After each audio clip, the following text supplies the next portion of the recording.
كانش حد من المصريين يعرف عن الأكل حاجة من 90 سنة، لحد ما قرر الحاج محمود الحواوشي يخترع لطلاب المدارس سندوتش لحمة على قد الإيد.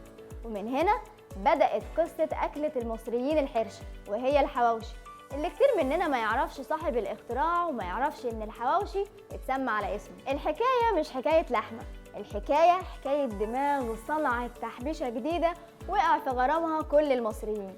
رغيف عيش اتحشى لحمة وبصل وتوابل سرية ما كانش حد يعرف نهائي إنها هتغير ذوق ومزاج المصريين في الأكل وتبقى أكلة شعبية عزيزة خلدت ذكرى راجل دماغه حلوة ورايق ليه الفضل على معدتنا كلنا. تعالوا بينا نعرف أصل الحكاية وفصلها. بدأت الحكاية في حي العتبة سنة 1930 لما كان الحاج مصطفى أنور الحواوشي بيعمل لنفسه أكلة بسيطة رخيصة من بواقي اللحمة. حط تحبيشته السرية جوه رغيف العيش عشان يطلع أول رغيف حواوشي في مصر. ولما دخل عليه 2 من صحابه وشافوا عمايل إيد الحاج طلبوا يجربوا ووقعوا في حب رغيف الحواوشي اللي بسرعة انتشرت وبقت أكلة كل ولاد الحي خصوصا التلامذة.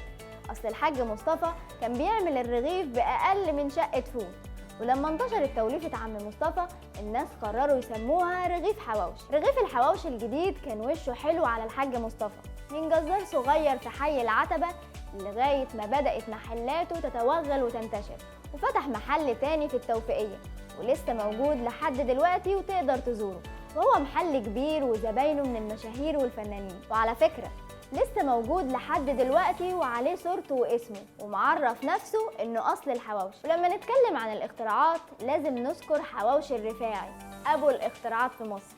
رغم ان شعار الرفاعي هو مش اي حاجة تتحط في رغيف، الا انه حط كل انواع الحشوات جوه رغيف الحواوشي، وهو واثق انه قد التحدي وواثق انه يقدر يغير نظرة المصريين في رغيف عم صلاح الحواوشي. عم رفاعي ملك الاختراعات عنوانه ما يتوهش، وبيعمل كل ميكسات الحواوشي اللي هتحبها من اول قطمة. عندك حواوشي السجق وحواوشي الميكس لحمة وسجق، ممكن تحط عليه جبنة وزيتون وفلفل، وعندهم اختراع اسمه حواوشي وش بيتزا مش محتاج تفسير، لازم تدوق بنفسك ومحدش يعرف لحد دلوقتي ايه سر خلطة الرفاعي. استنونا في حكاية جديدة من فود توداي. كانت معكم ندى باهي.